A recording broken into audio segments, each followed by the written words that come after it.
നമസ്തേ, ജനം ഡിബേറ്റിലേക്ക് ഏവർക്കും സ്വാഗതം. സോറൻ, കവിത, കെജ്രിവാൾ ഇന്ത്യ സഖ്യത്തിലെ പ്രമുഖർ അഴിമതിയിൽ മൂക്കും കുത്തി വീണിരിക്കുകയാണ്. ലോക്സഭാ തെരഞ്ഞെടുപ്പിൻ്റെ പശ്ചാത്തലത്തിൽ പ്രതിപക്ഷത്തെ താറടിക്കാനും ദുർബലപ്പെടുത്താനുമുള്ള ശ്രമമായി മാത്രം ഇതിനെ ലഘൂകരിച്ച് കാണാനാവുമോ? രാഷ്ട്രീയ പ്രതിയോഗികളെ വേട്ടയാടാൻ കേന്ദ്ര സർക്കാർ ED പോലുള്ള അന്വേഷണ ഏജൻസികളെ അഴിച്ചുവിട്ടിരിക്കുന്നുവെന്ന ആരോപണത്തിന് അധികമായുസുണ്ടോ?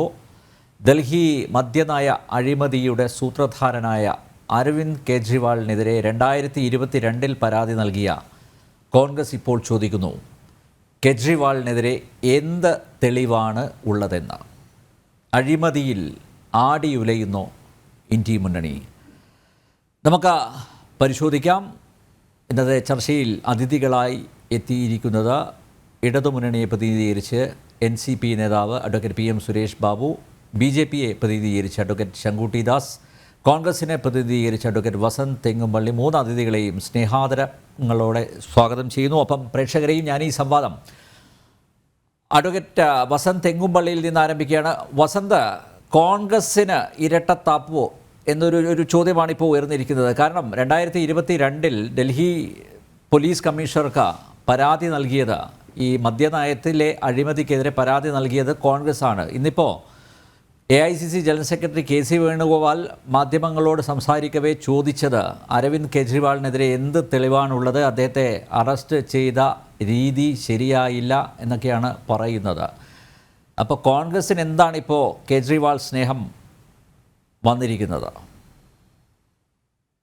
അല്ല, ശ്രീ അനിൽ നമ്പ്യാർ, ഈ വിഷയത്തിൽ കോൺഗ്രസിന്റെ നിലപാട് അല്ലെങ്കിൽ കോൺഗ്രസ് ഉയർത്തി കാണിക്കുന്ന വളരെ പ്രധാനപ്പെട്ട വിഷയം എന്ന് പറയുന്നത്, തെരഞ്ഞെടുപ്പിന്റെ 14ാമത്തെ മണിക്കൂറിൽ 2 പ്രതിപക്ഷ മുഖ്യമന്ത്രിമാരെ വേട്ടയാടുന്നു എന്നുള്ളത് തന്നെയാണ്. നോക്കൂ, ED 2022 മുതൽ 24 വരെയുള്ള 2 വർഷത്തിൽ എടുത്തിരിക്കുന്ന കേസുകളുടെ എണ്ണം 121 കേസുകളാണ്. നാഷണൽ ക്രൈം റെക്കോർഡ്സ് ബ്യൂറോയുടെ കണക്ക് പ്രകാരം അതിൽ 115 കേസുകൾ, ആ 115 കേസുകളും പ്രതിപക്ഷ മന്ത്രിമാർക്കെതിരെയാണ്, പ്രതിപക്ഷ മുഖ്യമന്ത്രിമാർക്കെതിരെയാണ്, പ്രതിപക്ഷ MLA മാർക്കും MP മാർക്കും എതിരെയാണ്.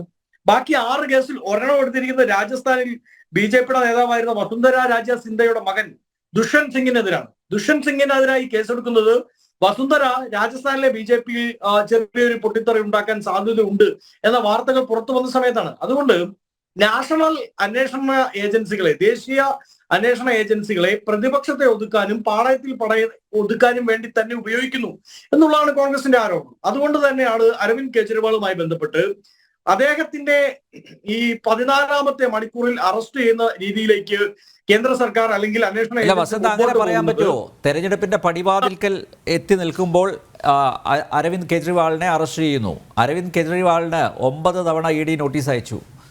എന്തുകൊണ്ടാണ് മടിയിൽ കനമില്ല എന്ന് ആവർത്തിച്ച് പറയുന്ന അരവിന്ദ് കെജ്രിവാൾ എന്തുകൊണ്ട് EDയുടെ മുന്നിൽ ഹാജരായില്ല?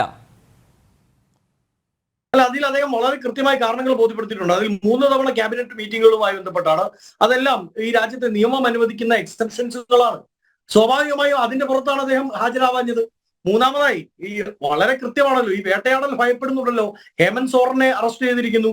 അതിനു മുമ്പുള്ള പ്രതിപക്ഷ നേതാക്കൾക്കെതിരെ എടുത്ത കേസുകളിലെല്ലാം EDയുടെ അടക്കമുള്ള നിലപാടുകൾ അരവിന്ദ് കെജ്രിവാൾ അടക്കമുള്ള നേതാക്കൾ കണ്ടുകൊണ്ടിരിക്കില്ലേ? സ്വാഭാവികമായും ഒരു ഭയപ്പാടുണ്ടാവും.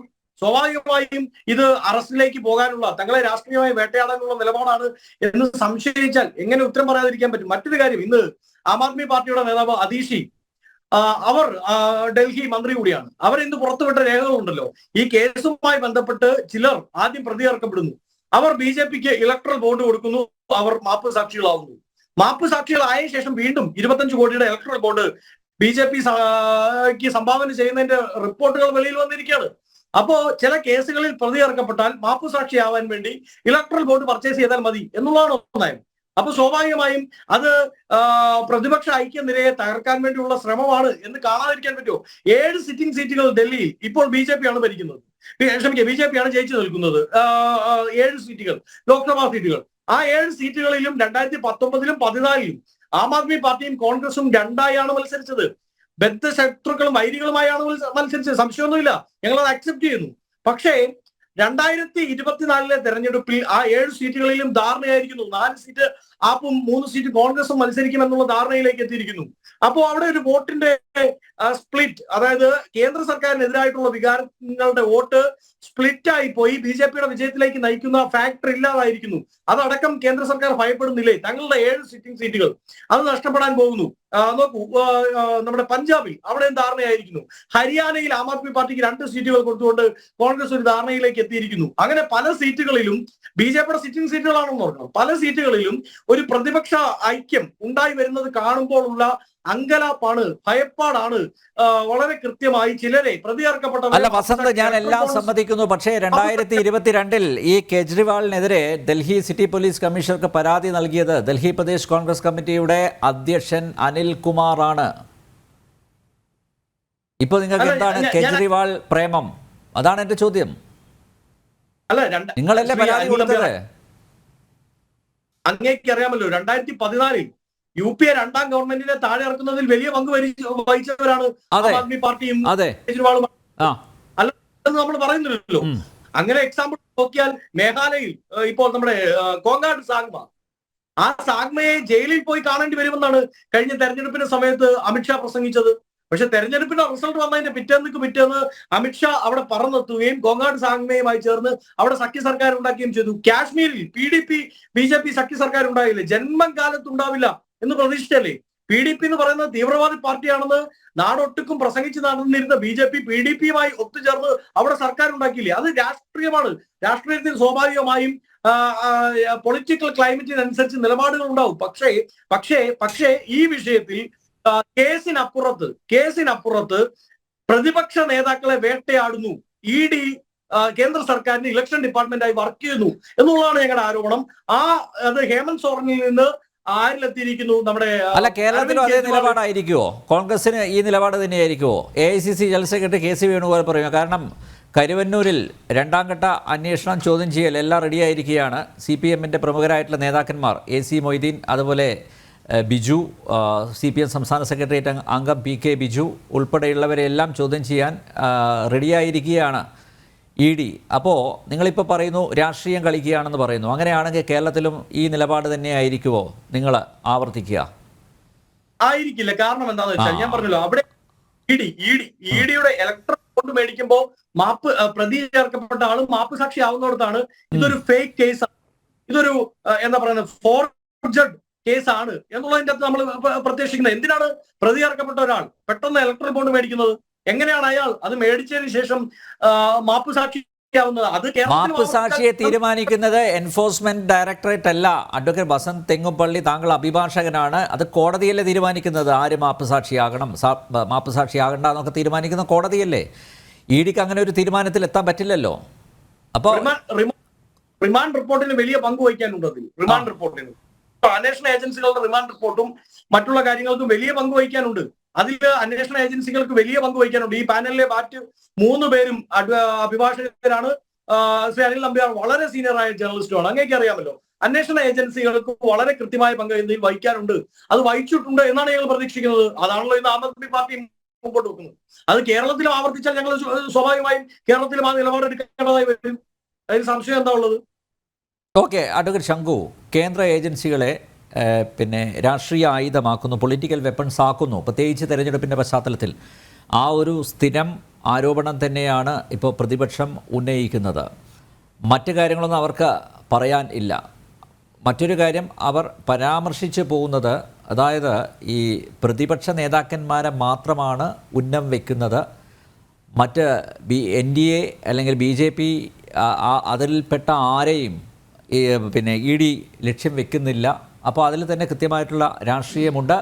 ലോക്സഭാ തെരഞ്ഞെടുപ്പിൻ്റെ പശ്ചാത്തലത്തിൽ ഇവരെ ഇകഴ്ത്തി കാണിക്കുക, താറടിച്ച് കാണിക്കാനുള്ളൊരു ശ്രമം, അതിൻ്റെ ഭാഗമായിട്ട് ആ ഒരു അജണ്ട നടപ്പിലാക്കുന്നു കേന്ദ്ര സർക്കാർ എന്ന സ്ഥിരം ആരോപണമാണ് ഉന്നയിക്കുന്നത്.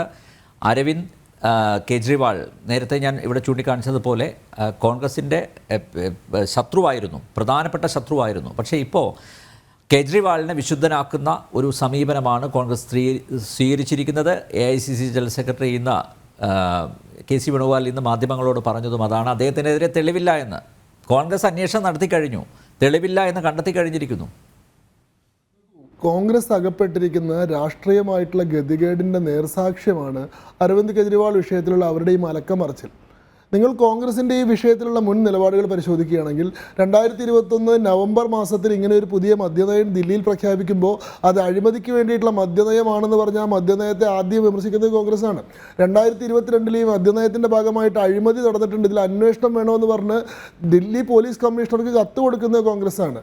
2023 കോൺഗ്രസിൻ്റെ ദേശീയ ജനറൽ സെക്രട്ടറി ആയിട്ടുള്ള അജയ് മാക്കൻ എങ്ങനെയാണ് ഈ പറയുന്ന ഡൽഹി ലിക്കർ സ്കാമിലൂടെ 100 കോടി രൂപ അരവിന്ദ് കെജ്രിവാളും ആം ആദ്മി പാർട്ടിയും സമ്പാദിച്ചത് എന്ന് സംബന്ധിച്ചിട്ട് ഒരു വീഡിയോ വിശദീകരണം നടത്തിയിട്ടുണ്ട്. ഇന്നലേക്ക് സോഷ്യൽ മീഡിയയിൽ വളരെ ലൈവായി സജീവമായിട്ട് ട്വിറ്ററിൽ മുഴുവൻ ട്രെൻഡായിട്ട് ഓടിയിരുന്നത് അജയ് മാക്കൻ്റെ എക്സ്പ്ലനേഷനാണ്.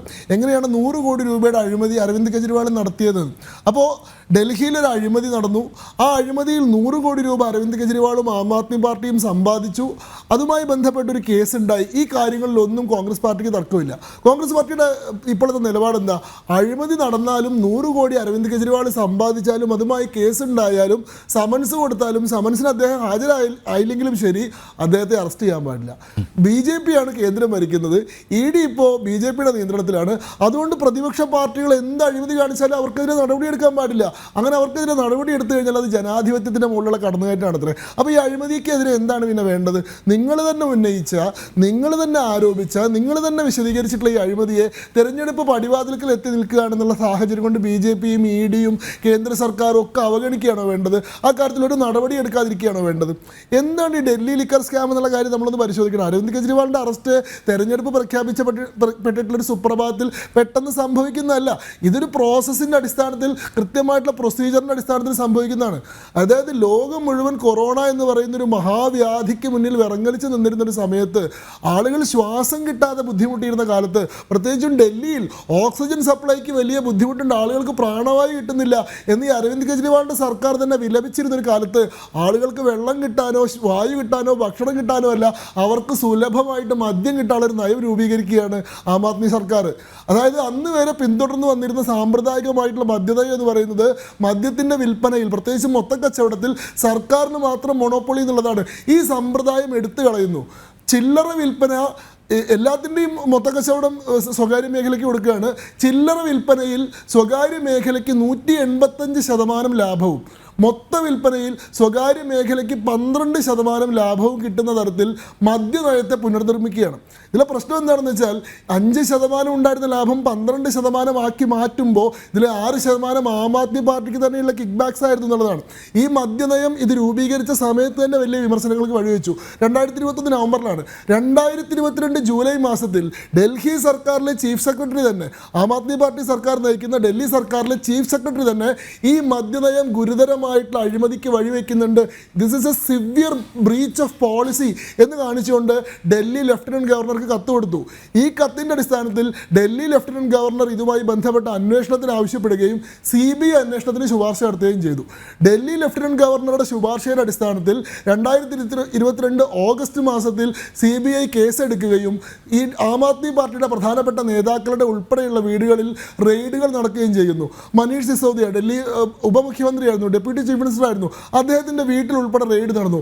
റെയ്ഡിൽ ഈ മദ്യനയം രൂപീകരിക്കുന്നതുമായി ബന്ധപ്പെട്ട വളരെ ഗുരുതരമായിട്ടുള്ള രേഖകൾ, അതായത് സൗത്ത് കാർട്ടൽ എന്ന് പറയുന്ന ഒരു കാർട്ടൽ, 4-5 വ്യവസായികൾ ഉൾപ്പെടുന്ന, ദക്ഷിണേന്ത്യയിൽ നിന്നുള്ള വ്യവസായികൾ ഉൾപ്പെടുന്ന ഒരു കാർട്ടൽ തങ്ങൾക്ക് മാത്രം മദ്യത്തിൻ്റെ വിൽപ്പനയുടെ മൊത്താവകാശം കിട്ടാൻ വേണ്ടി എങ്ങനെയാണ് ആം ആദ്മി പാർട്ടിയെ സ്വാധീനിക്കുകയും അവർക്ക് പണം വാഗ്ദാനം ചെയ്യുകയും ചെയ്തത് എന്നതുമായി ബന്ധപ്പെട്ട രേഖകൾ. അതിൻ്റെ അടിസ്ഥാനത്തിലാണ് വിജയ് നായർ, മലയാളിയായിട്ടുള്ള വിജയ് നായർ, ആം ആദ്മി പാർട്ടിയുടെ കമ്മ്യൂണിക്കേഷൻസ് വിഭാഗം ഹെഡായിരുന്നു, മേധാവിയായിരുന്നു. വിജയ് നായർ അറസ്റ്റ് ചെയ്യപ്പെട്ടു. അതിനുശേഷം ഇവരുടെ സൂരജ് സിംഗ്, ഇവരുടെ രാജ്യസഭാ MP ആയിരുന്നു, അറസ്റ്റ് ചെയ്യപ്പെട്ടു. മനീഷ് സിസോദിയ അറസ്റ്റ് ചെയ്യപ്പെട്ടു. മനീഷ് സിസോദിയ 2023 മാർച്ച് മാസത്തിൽ അറസ്റ്റ് ചെയ്യപ്പെട്ടതാണ്. 1 വർഷമായിട്ട് അദ്ദേഹം ജയിലിലാണ്. ഡൽഹി ഹൈക്കോടതി ആവട്ടെ, സുപ്രീം കോടതി ആവട്ടെ ആവർത്തിച്ച് ജാമ്യ ഹർജികൾ കൊടുത്തിട്ടും അദ്ദേഹത്തിന് ജാമ്യം കൊടുക്കാൻ തയ്യാറായിട്ടില്ല. എന്തുകൊണ്ട് തയ്യാറായിട്ടില്ല? കാരണം അദ്ദേഹത്തിനെതിരെ പ്രഥമദൃഷ്ട്യാ കുറ്റം നിലനിൽക്കുന്നുണ്ട്, അദ്ദേഹത്തിനെതിരെ തെളിവുകൾ നിൽക്കുന്നുണ്ട്.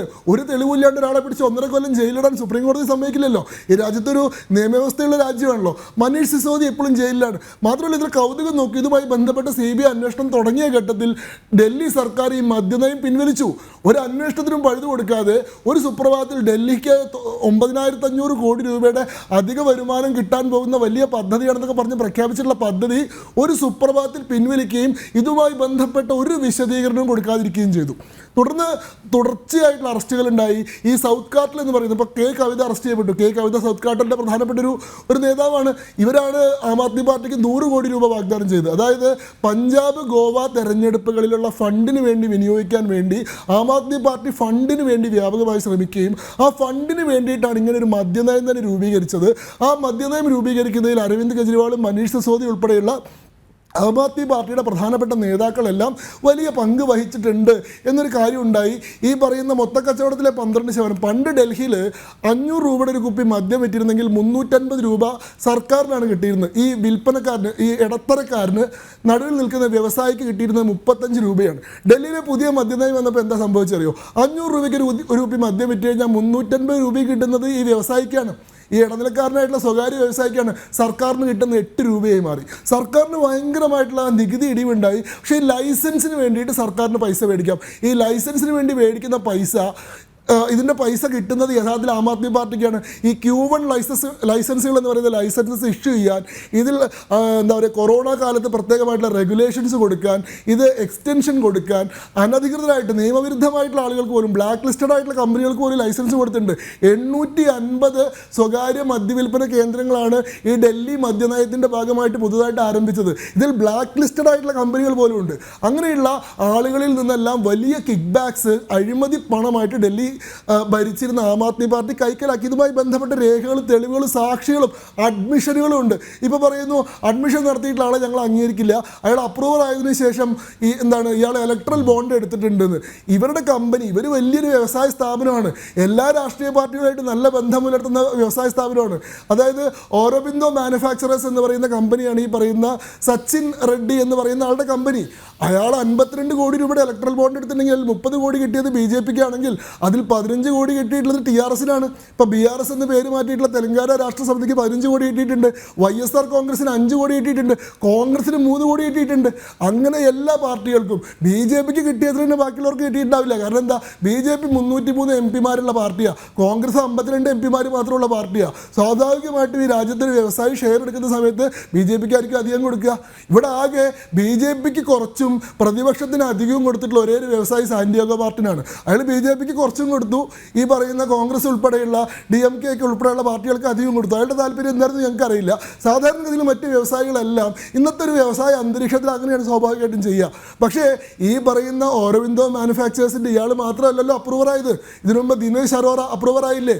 YSR കോൺഗ്രസിൻ്റെ ഓങ്കോളിലെ MP ആയിട്ടുള്ള റെഡ്ഡി അപ്രൂവറായിട്ടില്ലേ? അദ്ദേഹത്തിൻ്റെ മകനായിട്ടുള്ള രാഘവ് റെഡ്ഡി അപ്രൂവറായിട്ടില്ലേ? ഇങ്ങനെ ദിനേശ് അറോറ മുതൽ തുടർച്ചയായിട്ടുള്ള അപ്രൂവർമാരുണ്ട്. അപ്രൂവർമാരെ അംഗീകരിക്കുന്നത് ED അല്ല, ബഹുമാനപ്പെട്ട കോടതിയാണ് ഒരാളെ മാപ്പസാക്ഷിയായിട്ട് അംഗീകരിക്കാൻ കഴിയുമെന്ന്. പക്ഷേ ഈ കേസിൽ 5 മേലെ അപ്രൂവർമാരുണ്ട്. ഇപ്പോൾ കെ കവിത അപ്രൂവർ ആവാൻ പോവുകയാണെന്ന് പറയുന്നുണ്ട്.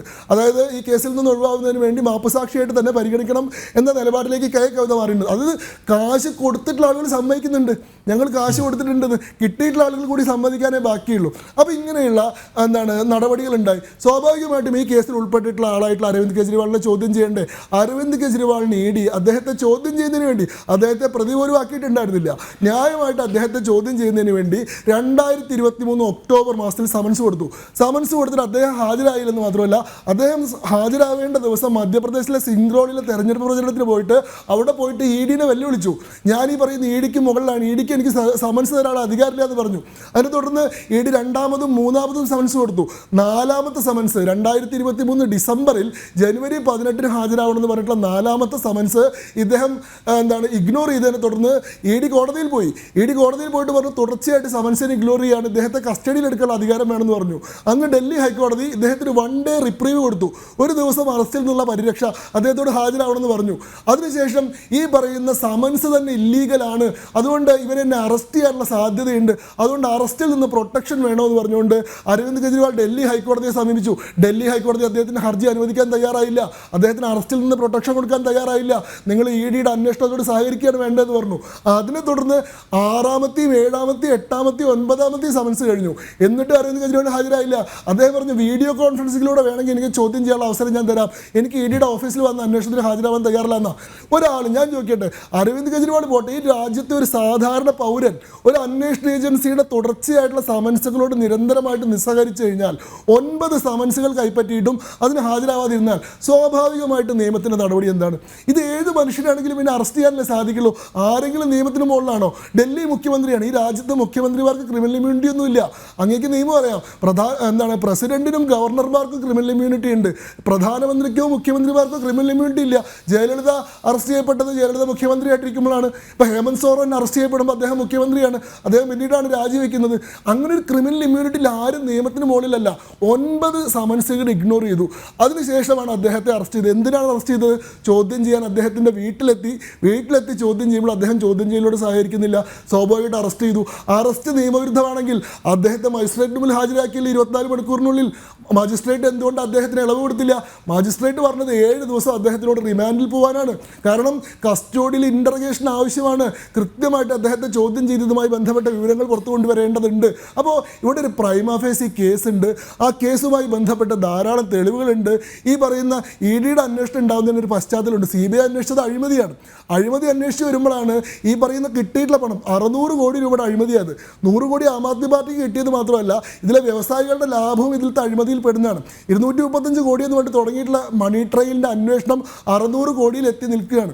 ഇത്രയും വലിയ ഒരു അഴിമതി ഉണ്ടായിട്ട് ഈ പണം എങ്ങോട്ടാണ് പോയത് നോക്കുമ്പോൾ ഈ കിട്ടിയിട്ടുള്ള പണം ഇവിടെ ലോണ്ടറി ചെയ്യപ്പെട്ടിട്ടുണ്ട്. പല ആവശ്യങ്ങൾക്കും വേണ്ടിയിട്ട് ഡൽഹിയുടെ പുറത്തെ പല സ്ഥലങ്ങളിലേക്ക് എത്തിച്ചിട്ടുണ്ട്. ഗോവ തെരഞ്ഞെടുപ്പിൽ 45 കോടി രൂപ ആം ആദ്മി പാർട്ടി ഉപയോഗിച്ചത് ഈ ഡൽഹി ലിക്കർ സ്കാമിൽ കിട്ടിയിട്ടുള്ള പണമാണ്. അവിടെ പണം കിട്ടിയിട്ടുള്ള ആളുകളുടെ മൊഴികൾ പോലും ഉണ്ട്. അത് ഇന്നലെ ED കോടതിയെ അറിയിച്ചിട്ടുണ്ട്. അപ്പോൾ ലോണ്ടറിങ് വന്നു കഴിഞ്ഞാൽ സ്വാഭാവികമായിട്ടും PMLA പ്രകാരം അന്വേഷിക്കാനുള്ള സ്പെഷ്യലൈസ്ഡ് ഏജൻസി ED ആണ്. ഒരു രാജ്യത്ത് PMLA പ്രകാരമുള്ള മണി ലോണ്ടറിങ് ഒഫൻസ് നടന്നാൽ അത് അന്വേഷിക്കാൻ പിന്നെ EDക്ക് മാത്രമേ സാധിക്കുള്ളൂ, CBIക്ക് അന്വേഷിക്കാൻ സാധിക്കില്ല. സ്വാഭാവികമായിട്ട് EDയുടെ അന്വേഷണം വന്നു. EDയുടെ അന്വേഷണത്തോട് ഇദ്ദേഹം സഹകരിക്കാതെ വന്നപ്പോൾ അറസ്റ്റ് ഉണ്ടായി. ഇനി അദ്ദേഹത്തിന് നിയമപ്രകാരമുള്ള ബെയിലിന് വേണ്ടിയിട്ടുള്ള നടപടികളൊക്കെ സ്വീകരിക്കാം. പക്ഷേ ഇവിടെ നമുക്ക് മുന്നിൽ ഒരു പ്രൈമ ഫേസി കേസുണ്ട്. ആ കേസിൽ തെളിവുണ്ട്. ആ കേസുമായി ബന്ധപ്പെട്ട് നിങ്ങൾ തന്നെ മുന്നേ ആരോപണം ഉന്നയിച്ചിട്ടുണ്ട്. ഇപ്പോൾ അതിൽ നടപടി ഉണ്ടാകുന്ന സമയത്ത് നിങ്ങൾ പറയുന്നത് പ്രതിപക്ഷത്തെ അന്യായമായി വേട്ടയാടുന്നു എന്ന് പറയുന്നത് നിങ്ങളുടെ രാഷ്ട്രീയമായിട്ടുള്ള ഗതികേടിനെ സൂചിപ്പിക്കുന്ന ഒരു കാര്യമാണ്. നിങ്ങളെ ഈ രാജ്യത്തെ ജനങ്ങൾ വിലയിരുത്തും. യെസ്, അഴിമതിയിൽ ആടിയുലയുന്നു ഇന്ത്യ മുന്നണി. അഡ്വക്കേറ്റ് PM സുരേഷ് ബാബു, ഉപ്പ് തിന്നവർ വെള്ളം കുടിക്കണ്ടേ? അഡ്വക്കേറ്റ് PM സുരേഷ് ബാബു, അരവിന്ദ് കെജ്രിവാൾ നിയമത്തിന് അതീതനല്ലല്ലോ. അദ്ദേഹം പല ഘട്ടങ്ങളിൽ നിയമത്തെ വെല്ലുവിളിച്ചു. EDക്കെതിരെ പരസ്യമായി രംഗത്ത് വന്നു. നേരത്തെ അഡ്വക്കേറ്റ് ശംഖു ചൂണ്ടിക്കാണിച്ചതുപോലെ സമൻസ് കൊടുത്തു, 9 തവണ സമൻസ് കൊടുത്തു. ഇങ്ങോട്ട് വരാത്തതുകൊണ്ട് അങ്ങോട്ട് പോയി. അതിൽ കുറ്റം പറയാൻ പറ്റുമോ? ഇപ്പോൾ ലോക്സഭാ തെരഞ്ഞെടുപ്പിൻ്റെ പശ്ചാത്തലത്തിലാണ് ഈ അറസ്റ്റ് എന്ന് പറയുന്നു. അത് ഇന്ത്യ മുന്നണിയെ ഇകഴ്ത്തിക്കാട്ടാനാണ് എന്നും പറയുന്നു. പക്ഷേ നേരത്തെ പോയിരുന്നെങ്കിൽ കെജ്രിവാൾ അദ്ദേഹം തെറ്റൊന്നും ചെയ്തിട്ടില്ലെങ്കിൽ അദ്ദേഹത്തിന് EDയുടെ മുന്നിൽ പോയി അദ്ദേഹത്തിന് കാര്യങ്ങളൊക്കെ അവതരിപ്പിക്കാമല്ലോ, എനിക്കിതിൽ പങ്കില്ല എന്ന്. പക്ഷേ ഇപ്പോൾ അഴിമതിയുടെ സൂത്രധാരൻ അദ്ദേഹമാണ് എന്ന ഒരു എഫിഡവിറ്റാണ് ഇപ്പോൾ ED കൊടുത്തിരിക്കുന്നത്. ഞാൻ ഈ കാര്യത്തിൽ കേസിൻ്റെ മെറിറ്റും ഡിമെറിറ്റും അതിൻ്റെ പ്രോസസ്സിങ്ങും ഒന്നും ആമുഖമായി ചർച്ച ചെയ്യാൻ ഉദ്ദേശിക്കുന്നില്ല. അത് നമുക്ക് സമയമുണ്ടെങ്കിൽ ചർച്ച ചെയ്യാം. പക്ഷേ ഇന്ന് ഇന്ത്യ രാജ്യത്ത് ഒരു തിരഞ്ഞെടുപ്പ് കോഡ് ഓഫ് കോണ്ടാക്റ്റ് ഉണ്ട്. കോഡ് ഓഫ് കോണ്ടാക്റ്റ് നിലവിൽ വന്നിരിക്കുന്നു. ആ കോഡ് ഓഫ് കോണ്ടാക്റ്റിൽ എന്താണ് നമ്മൾ ഉദ്ദേശിക്കേണ്ടുന്നത്? ഒരു ഗവൺമെൻറ്റിനും ഒരാളെ പ്രീതിപ്പെടുത്താൻ പറ്റുന്ന തരത്തിലുള്ള ഒരു പ്രഖ്യാപനം നടത്താൻ പാടില്ല. അതാണ് കോഡ് ഓഫ് കോണ്ടാക്റ്റിൻ്റെ അന്തസത്യ. ആ ഗവൺമെൻറ്റിന് മാത്രമല്ല, രാഷ്ട്രീയ പ്രവർത്തകർക്ക് പാടില്ല, അതുപോലെയുള്ള സാമൂഹ്യ സംഘടനകൾക്ക് പാടില്ല, ഇങ്ങനത്തെ ഇത്തരം കാര്യങ്ങൾക്കൊന്നും പാടില്ല. ഗവൺമെൻറ് മെഷീനറിക്കൊട്ടും പാടില്ല. ഗവൺമെൻറ് മെഷീനറിക്കൊട്ടും ഒരാളെ പ്രീതിപ്പെടുത്തുന്ന ഒരു നടപടി പാടില്ല എന്ന കോഡ് ഓഫ് കോണ്ടാക്റ്റ് നിലവിലുള്ളപ്പോൾ അതിൻ്റെ റിവേഴ്സ് സൈഡും നമ്മുടെ മുമ്പിലുണ്ടല്ലോ. പ്രീതിപ്പെടുത്തുന്നതും അപ്രീതിപ്പെടുത്തുന്നതും പാടില്ലാത്തതാണ്. അങ്ങനെയുള്ള സാഹചര്യത്തിലാണ് ഈ ശ്രീ കേജ്രിവാളിൻ്റെ അറസ്റ്റിനെ ഞാൻ വിലയിരുത്താൻ ആഗ്രഹിക്കുന്നത് അഥവാ പരിശ്രമിക്കുന്നത്. ഒരു രാഷ്ട്രീയ സഖ്യം ഇന്ന് ഭരിക്കുന്ന ഭരണകക്ഷിയോട് നേരിട്ട് തിരഞ്ഞെടുപ്പിൽ ഏറ്റുമുട്ടുകയാണ്. ആ ഏറ്റുമുട്ടൽ ജനാധിപത്യ സംവിധാനത്തിലാണ്, ജനാധിപത്യ പ്രകാരമാണ്, സംവിധാന പ്രകാരമാണ്. അപ്പോൾ അധികാരമുള്ള രണ്ട് ടീമായി കളിക്കുന്ന ആളുകളിൽ ഒരാൾക്ക് അധികാരമുള്ളപ്പോൾ ആ അധികാരമുള്ള ആളുകൾ പ്രീതിയുണ്ടാക്കുകയും അപ്രീതി ഉണ്ടാക്കുകയും ചെയ്യുന്നത് യഥാർത്ഥത്തിലുള്ള ജനവിധിയെ ബാധിക്കും എന്ന തത്വത്തിൽ നിന്നുകൊണ്ടാണ് ഞാൻ ഈ അറസ്റ്റ് ഇപ്പോൾ വേണ്ടതില്ലായിരുന്നു എന്ന കാര്യത്തിൽ ഉറച്ചു നിൽക്കാൻ ആഗ്രഹിക്കുന്നത്. ശ്രീ കെജ്രിവാൾ 9ാമത്തെ തവണയും സമൻസ് കിട്ടിയതിന് വിധേയനാവാതെ ഹാജരാകാതിരുന്നത് ശരിയാണ് എന്ന ഒരു വിവക്ഷയും എൻ്റെ പ്രസ്താവനയിൽ നിങ്ങൾ കാണാൻ പാടില്ല. അങ്ങനെയില്ല. സമൻസ് കിട്ടിയിട്ടുണ്ടെങ്കിൽ 1-2 തവണ സ്വാഭാവികമായും അദ്ദേഹത്തിന് ഉണ്ടാകാൻ കഴിയുന്ന അസൗകര്യങ്ങളെ വെച്ചുകൊണ്ട് ഒഴിവ് ചോദിക്കാമെങ്കിലും ഹാജരാകാമായിരുന്നു. അത് ഹാജരായിട്ടില്ല.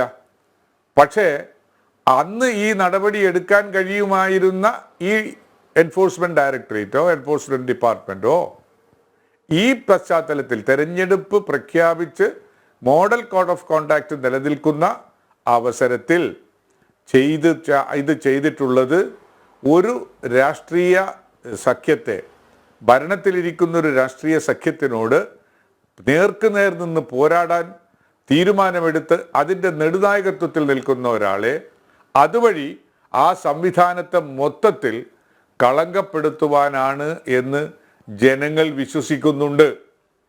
അവിടെയാണ് ഇപ്പോഴത്തെ ഭരണകൂടങ്ങൾക്ക് ഇത് അസസ് ചെയ്യുന്നത്, ഇതിനെ വിലയിരുത്തുന്നതിൽ തെറ്റുപറ്റിയത് എന്ന് ഞാൻ മനസ്സിലാക്കുന്നു. ഈ ഭരണകൂടം എന്താ പറഞ്ഞത്? 24-ലെ തെരഞ്ഞെടുപ്പിൽ ഞങ്ങൾ തിരികെ വരും, അത് 400 സീറ്റ് BJPക്ക് സ്വന്തമായി ലഭ്യമാക്കിക്കൊണ്ട് തിരികെ വരും. അതാണെങ്കിൽ ഈ വെപ്രാളത്തിൻ്റെ അടിസ്ഥാനം എന്താണ്?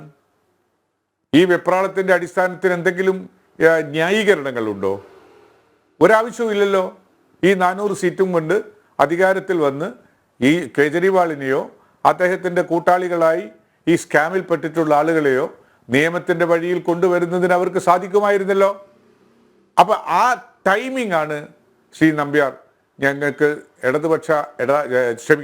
ഈ നാട്ടിലെ ഈ ഇന്നത്തെ ഭരണസഖ്യത്തിനോട് ഏറ്റുമുട്ടാൻ തയ്യാറെടുക്കുന്ന രാഷ്ട്രീയ സഖ്യത്തിൻ്റെ മുമ്പിൽ ചർച്ച ചെയ്യപ്പെടുന്ന ഒരു വിഷയം. അതതിൻ്റെ പല നേതാക്കന്മാരും ആ രീതിയിലല്ല ജനങ്ങളുടെ മുമ്പ് പറയുന്നത്. കേജ്രിവാളിനെ അറസ്റ്റ് ചെയ്യാൻ പാടില്ല, അങ്ങനെ ഒരു നിയമമൊന്നും ഇന്ത്യ രാജ്യത്തില്ല. നേരത്തെ ശ്രീ അദ്ദേഹം പറഞ്ഞതുപോലെ പൊളിറ്റിക്കൽ ഇമ്മ്യൂണിറ്റിയോ ക്രിമിനൽ കേസുകളിലെ ഇമ്മ്യൂണിറ്റിയോ രാഷ്ട്രപതിക്കും ഗവർണർമാർക്കും അല്ലാതെ മറ്റൊരാൾക്കും ഇല്ല. നമ്മളെല്ലാം തുല്യന്മാരാണ്. അതുകൊണ്ട് ആ കാര്യത്തിലല്ല ഞാൻ പറയുന്നത്. അതിൽ നിന്ന് ആ രൂപത്തിൽ രക്ഷപ്പെടാൻ കഴിയില്ല എന്ന് നിയമമുള്ളത് കൊണ്ട് തന്നെയാണ് കോടതിയിൽ നിന്ന് അറസ്റ്റ് പാടില്ല എന്ന അദ്ദേഹത്തിൻ്റെ റിക്വസ്റ്റ് തള്ളിപ്പോയത് എന്ന് ഞാൻ ഊഹിക്കുന്നു. ഞാൻ ആ ഫയലൊന്നും കണ്ടിട്ടില്ല, ഞാൻ ആ കേസ് ഡയറി കണ്ടിട്ടില്ല, കേസിൻ്റെ ജഡ്ജ്മെൻറ്റിൻ്റെ കോപ്പിയും എനിക്ക് കാണാനിടയായിട്ടില്ല. പക്ഷെ ഈ നാട്ടിലെ നിലവിൽ നിൽക്കുന്ന കോഡ് ഓഫ് കോണ്ടാക്റ്റിന് വിരുദ്ധമായി ഒരു ഭരണകൂടത്തിൻ്റെ മെഷീനറി പ്രവർത്തിക്കുന്നു എന്ന നിലയിൽ ഈ കാര്യത്തിൽ ഒരു ആർഗ്യുമെൻ്റ് കോടതിക്ക് മുമ്പാകെ വെച്ചിരുന്നുവെങ്കിൽ ഒരു പക്ഷേ അദ്ദേഹത്തിൻ്റെ അറസ്റ്റ് അദ്ദേഹത്തിന് ഒഴിവാക്കാൻ കഴിയുമായിരുന്നു. അത് അദ്ദേഹത്തിൻ്റെ പാർട്ടിയുടെ കാര്യം, ഞാനതിനകത്ത് തൽപരനല്ല, ഞാനതിനകത്ത് കാര്യവുമല്ല. പക്ഷെ ജനാധിപത്യ സംവിധാനത്തെ തകിടം മറിക്കുന്ന സംവിധാനങ്ങൾ ഭരണകൂടത്തിൻ്റെ ഭാഗത്തു നിന്നുണ്ടാകുന്നു എന്ന ധ്വനി, അത് കുറച്ചു കാലമായിട്ട് ആ ധ്വനി ഉണ്ട്. പക്ഷേ അത് വളരെ ടോട്ടലായി എംഫസൈസ് ചെയ്യാൻ, അല്ലെങ്കിൽ അത് വളരെ കൂടുതലായി അത് ജനങ്ങളിലേക്ക് എത്തിക്കാനാണ് ഈ അറസ്റ്റ് ഉപകരിച്ചിട്ടുണ്ടാവുക എന്നാണ് എൻ്റെ ഈ കാര്യത്തിലുള്ള വിലയിരുത്തൽ. അതൊരു പക്ഷേ നമുക്ക് തെരഞ്ഞെടുപ്പ് കഴിഞ്ഞ് അതിൻ്റെ ഫലം വരുമ്പോൾ മനസ്സിലാക്കാനും അതിൻ്റെ മുകളിലുള്ള കാര്യങ്ങളെക്കുറിച്ച് ആലോചിക്കാനും കഴിയും. പിന്നെ മറ്റൊരു കാര്യം എന്താണ്, കുറേയധികം ആളുകളെ കുറിച്ച് അവർ അഴിമതി നടത്തിയതിനെക്കുറിച്ചും അവർ ജയിലിൽ പോകുന്നതിനെക്കുറിച്ചും അന്വേഷണത്തെ നേരിടുന്നതിനെക്കുറിച്ചൊക്കെ പറഞ്ഞു. പക്ഷേ ആ പറയുന്ന മുഴുവൻ ആളുകളെയും അതത് പാർട്ടികൾക്കപ്പോൾ നിയന്ത്രിക്കാൻ കഴിയാത്തതിൻ്റെ ദോഷമാണ് എന്ന് ആ പാർട്ടി ഇപ്പോഴും മനസ്സിലാക്കിയതില്ല. കോൺഗ്രസ് പാർട്ടിക്ക് മനസ്സിലാവുന്നില്ല, BRSന് മനസ്സിലാവുന്നില്ല, തൃണമൂൽ കോൺഗ്രസിന് മനസ്സിലാവുന്നില്ല. നിയന്ത്രിക്കേണ്ടതുണ്ടായിരുന്നു എന്നും അധികാരത്തിലേക്ക് ജനങ്ങൾ കോൺഗ്രസിൻ്റെ, TRSൻ്റെ, BRSൻ്റെ അല്ലെങ്കിൽ TMCയുടെ പേരിൽ അധികാരത്തിലേക്ക് കടന്നു വന്നിട്ടുള്ളത് ഏതെങ്കിലും തരത്തിൽ തെറ്റായ മാർഗത്തിലൂടെ പണമുണ്ടാക്കാനല്ലെന്ന് അവരെ ബോധ്യപ്പെടുത്തി കൊടുക്കേണ്ടതും പാർട്ടികളുടെ കാലഘട്ടത്തിലെ നേതൃത്വമായിരുന്നു. അത് പരാജയപ്പെട്ടതിൻ്റെ ദുരന്ത ഫലവും കൂടിയാണ് ആ പാർട്ടിയിലെ നേതാക്കന്മാർ ഇപ്പോൾ അനുഭവിക്കുന്നത്. പക്ഷേ എല്ലാം തെളിഞ്ഞ നീറ്റിൽ നിൽക്കുന്നവരാണ് ഇപ്പുറത്തേത് എന്ന് അവകാശപ്പെടാൻ ശ്രമിക്കരുത്. അവരിലുമുണ്ട്. പക്ഷേ അധികാരം മറ്റവരുടെ കൈകളിൽ ഇല്ലാത്തതിൻ്റെ പേരിൽ അത് പുറത്തേക്ക് വരുന്നില്ല എന്നുള്ളത് മാത്രമേ ഉള്ളൂ. അതുകൊണ്ട് കെജ്രിവാളിൻ്റെ അറസ്റ്റിനെ സംബന്ധിച്ചിടത്തോളം ഈ ഇന്ത്യൻ രാഷ്ട്രീയത്തിൽ ഉന്നയിക്കപ്പെടുന്ന ആശയങ്ങളോ ഉന്നയിക്കപ്പെടുന്ന വാദഗതികളിൽ നിന്നും വിഭിന്നമായി മോഡൽ കോഡ് ഓഫ് കോണ്ടാക്റ്റിൻ്റെ പശ്ചാത്തലത്തിലുള്ള ഒരു വിയോജിപ്പാണ് എനിക്ക് ഈ കാര്യത്തിൽ രേഖപ്പെടുത്താനുള്ളത് എന്ന് ആമുഖമായി പറയാൻ ഞാൻ ആഗ്രഹിക്കുന്നു. യെസ്, അഡ്വക്കേറ്റ് വസന്ത്, ഇപ്പോൾ തെരഞ്ഞെടുപ്പ് മാതൃക പെരുമാറ്റ ചട്ടത്തിനെതിരാണെന്ന് പറഞ്ഞു, ഇതിൻ്റെ ടൈമിംഗ് ശരിയായില്ല എന്ന് പറയുന്നു, അതൊക്കെ പറയാം. പക്ഷേ അരവിന്ദ് കെജ്രിവാളിനെതിരെ തെളിവുകളൊന്നുമില്ലാന്ന് എങ്ങനെ AICC ജനറൽ സെക്രട്ടറി പറയും? എന്താ കോൺഗ്രസ് ഇതേക്കുറിച്ച് അന്വേഷണം നടത്തിയിട്ടുണ്ടോ? അല്ല, ഈ കേസിൽ ഏറ്റവും പ്രധാനപ്പെട്ട തെളിവ് അരവിന്ദ് കെജ്രിവാളിനെതിരെ ഉള്ളത് അപ്രൂവർമാരുടെ മൊഴിയാണ്. അതായത് സംശയമൊന്നുമില്ലല്ലോ, ശ്രീ ശംഖുവിനും അതിൽ സംശയമുണ്ടെന്ന് ഞാൻ പ്രതീക്ഷിക്കുന്നില്ല. അപ്രൂവർമാരാണ് കേജ്രിവാളിലേക്ക് കണക്ട് ചെയ്യുന്നത്. അത് കവിത ഇപ്പോ അപ്രൂവർമാരുടെ മൊഴി മാത്രമല്ല, നേരത്തെ ശംഖു ചൂണ്ടിക്കാണിച്ചല്ലോ, ചീഫ് സെക്രട്ടറി പോലും രേഖപ്പെടുത്തി വെച്ചിട്ടുണ്ട്. ഇത് അഴിമതിയാണ് എന്ന രീതിയിൽ അദ്ദേഹം രേഖപ്പെടുത്തി വെച്ചിട്ടുണ്ട്. അതൊരു തെളിവല്ലേ? നിങ്ങൾ പറയുന്നത് അതായത് മാപ്പ് സാക്ഷികളാക്കിക്കൊണ്ട് കെജ്രിവാളിനെതിരെ പറയിക്കുന്നു ED, കേന്ദ്ര സർക്കാരിൻ്റെ സമ്മർദ്ദ ഫലമായിട്ട്, അങ്ങനെയല്ലേ പറയുന്നത്. പക്ഷേ കഴിഞ്ഞ വർഷം കോൺഗ്രസിന്റെ ദേശീയ ജനറൽ സെക്രട്ടറി ആയിട്ടുള്ള അജയ് മാക്കൻ 7 മിനിറ്റുള്ള വീഡിയോ ചെയ്തത് ഒരു തെളിവില്ലാതെയാണോ? അതെ, ഒരു തെളിവില്ലാതെയാണോ? യെസ്. അല്ല, ഞാൻ പറഞ്ഞു വന്നത് കേൾക്കൂ. അതായത് അപ്രൂവർമാരുടെ കാര്യത്തിൽ തന്നെ നമുക്കൊരു വ്യക്തത വരുത്തേണ്ടതായിരുന്നു. ശ്രീ ശംഖു പറഞ്ഞല്ലോ, ആർക്കും അപ്രൂവർ ആവാം, അത് കോടതിയുടെ തീരുമാനമാണ്, ഡിസ്ക്രിപ്ഷനാണ്. ഓക്കെ, ഞാൻ അത് അക്സെപ്റ്റ് ചെയ്യുന്നു. അങ്ങനെയാണെങ്കിൽ ആ അപ്രൂവർ സ്വാഭാവികമായും 55 കോടി രൂപ ഇലക്ട്രൽ ബോണ്ട് BJPക്ക് കൊടുത്തു എന്നാണ് പറയുന്നത്. അത് 55 കോടി രൂപ ആകെ ഇലക്ട്രൽ ബോണ്ടാണ്. അതിലെ 30 കോടി രൂപയാണ് BJPക്ക്, ബാക്കി 25 കോടി ആർക്കൊക്കെ കിട്ടിയത് അങ്ങ് പറഞ്ഞാൽ മതി. അല്ല, ഈ അദ്ദേഹം അപ്രൂവർ ആവുന്ന ടൈമിൽ ഇത് കൊടുത്തു എന്നാണ് ഇന്ന് അതീഷ് പറയുന്നത്. അങ്ങ് ഏത് പത്രത്തിനെ ഉദ്ധരിച്ചുകൊണ്ടാണ് പറയുന്നത്? ഞാൻ കൃത്യമായിട്ട് അവിടെ കൊടുത്തിട്ടുള്ള ഡോക്യുമെന്റിനെ ഉദ്ധരിച്ചുകൊണ്ടാണ് പറയുന്നത്. ആദ്യം അദ്ദേഹം 5 കോടി രൂപയുടെ ബോണ്ട് എടുത്തു. പിന്നീട് ഈ പറയുന്ന കോടതിയിലെ വ്യവഹാര നടപടികൾ കഴിഞ്ഞതിന് ശേഷം അദ്ദേഹം 15 കോടി രൂപയുടെ ബോണ്ട് എടുത്തു. ഈ 2 ബോണ്ടുകൾ BJPക്കാണ് കിട്ടിയെന്ന് പറയുന്നു. ശരി, അദ്ദേഹം ആകെ എടുത്തിട്ടുള്ള 55 കോടി രൂപയുടെ ബോണ്ടുകളിൽ ബാക്കി 30 കോടി ആർക്ക് കിട്ടി? ബാക്കി 25 കോടി ആർക്ക് കിട്ടി? നിങ്ങൾക്ക് കിട്ടിയിട്ടില്ലേ? അങ്ങനെ ഒരു വാദം ഉണ്ടോ? വസന്ത്, ഇരുട്ടിലായോ വസന്ത് കേൾക്കാമോ? അദ്ദേഹം വിചാരിച്ചത് ആകെ 55 കോടിയും BJPക്കാന്നാണ്. അദ്ദേഹത്തിനൊരു തെറ്റിദ്ധാരണ സംഭവിച്ചാണ്. ഓക്കെ, ഞാനൊരു ഇടവേളയെടുത്ത് തിരിച്ചു വരാം. അപ്പോഴേക്ക് വെളിച്ചം വരുമെന്ന് പ്രത്യാശിക്കുന്നു.